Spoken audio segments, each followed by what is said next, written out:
বোনেরা আমার,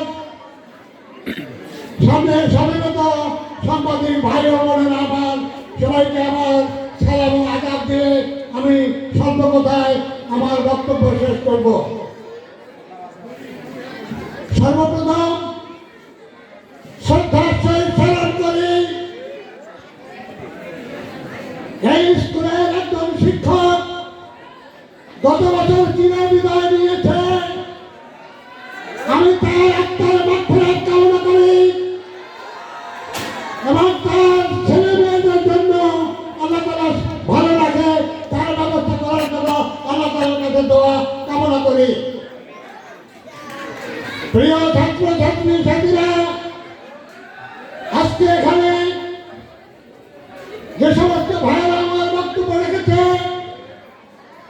আমি মনে করি আমার চেয়ে তারা অনেক দক্ষ, অনেক যোগ্যবান ব্যক্তিত্ব, তাদেরকে যোগ্যবান ব্যক্তিত্ব, তাদেরকে যোগ্য বলা উচিত।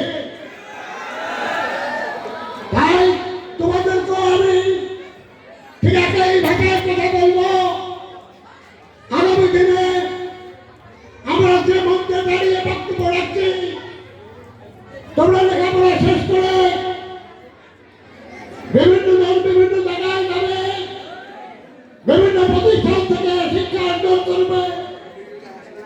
আমি বিশ্বাস করি এই নেতৃত্বটা যাতে আমাদের এই বিদ্যালয়ের ছাত্র ছাত্রী ভাই বোনরা দিতে পারে, এই আশাবাদ ব্যক্ত করি।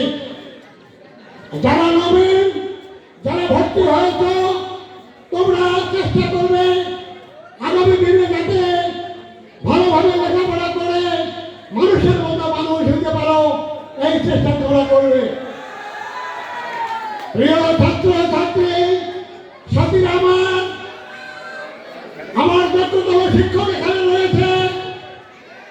আমি সেই বিদ্যালয়ে লেখাপড়া করে ওই বিদ্যালয়ে চেয়ারম্যানি করেছি, ওই বিদ্যালয়ে আমি দীর্ঘদিন ম্যানেজিং কমিটির দায়িত্ব পালন করেছি। এটা আমার একটা সৌভাগ্য। প্রিয় ছাত্র ছাত্রী সাথীরা, আমাদের চেয়ারম্যান মহোদয় অনেক কথা বলেছে। যদি কোথাগুলো তোমরা হজম করতে পারো, কোথাগুলো বুঝতে পারো, তাহলে তোমরা মানুষের মতো মানুষ দিতে পারবে। যারা প্রতিবার বলছে, অনেক কথা বলেছে, যে কোথাগুলো সত্যিকারে শিক্ষার জন্য উপযোগী, শিক্ষা ভালো শিক্ষা অর্জনের জন্য উপযোগী কথা, এই কথাগুলো তোমরা মনে রাখবে। আরেকজন শিক্ষক ঠাকুরগঞ্জ থেকে এসেছে, ইংরেজি বাংলা মিক্সিং করে যে বক্তব্যগুলো দিয়েছে, আমরা বসে বসে সব বক্তব্য শুনেছি। এই বক্তব্যগুলো অত্যন্ত সুন্দর এবং অত্যন্ত মধুর, অত্যন্ত প্রাণদায়ক, অত্যন্ত ভালো। প্রিয় ছাত্র ছাত্রী সাথীরা, আজকে পূজার বিষয়, আজকে যে বিদায়, এই বিদায়টা হচ্ছে ক্ষণিকের বিদায়, তোমাদের জীবন প্রতিষ্ঠার বিদায়। আগামী দিনে তোমরা কিভাবে প্রতিষ্ঠা হবে তারই বিদায় হচ্ছে। এটা কোনো দুঃখ বেদনার কিছু নাই। তোমরা আগামী দিনে সংসার সুশিক্ষায় শিক্ষিত হয়ে আমাদেরকে গর্বিত করবে, স্কুলের শিক্ষক শিক্ষিকাকে গর্বিত করবে, এলাকাবাসীকে গর্বিত করবে, সঙ্গে সঙ্গে তোমার বাবা মাদেরকেও গর্বিত করবে।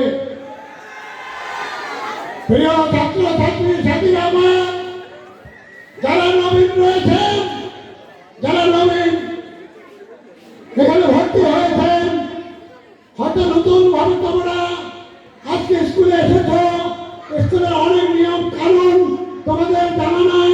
ছাত্রের কাছে এই নিয়ম কানুন গুলো তোমরা জানিয়ে নেবে, নিয়ে তোমরা আগামী দিনে তোমাদের পড়াশোনা শুরু করবে।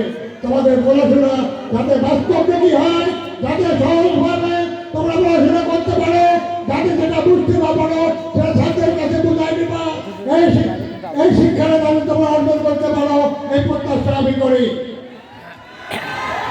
প্রিয় ছাত্র ছাত্রী সাথীরা, বলার মতো অনেক কথা আছে, দীর্ঘ সময় চলে গেছে, আর বেশি কথা বাড়ানো যায় না, ধৈর্য সিদ্ধি ঘটতে পারে। আমি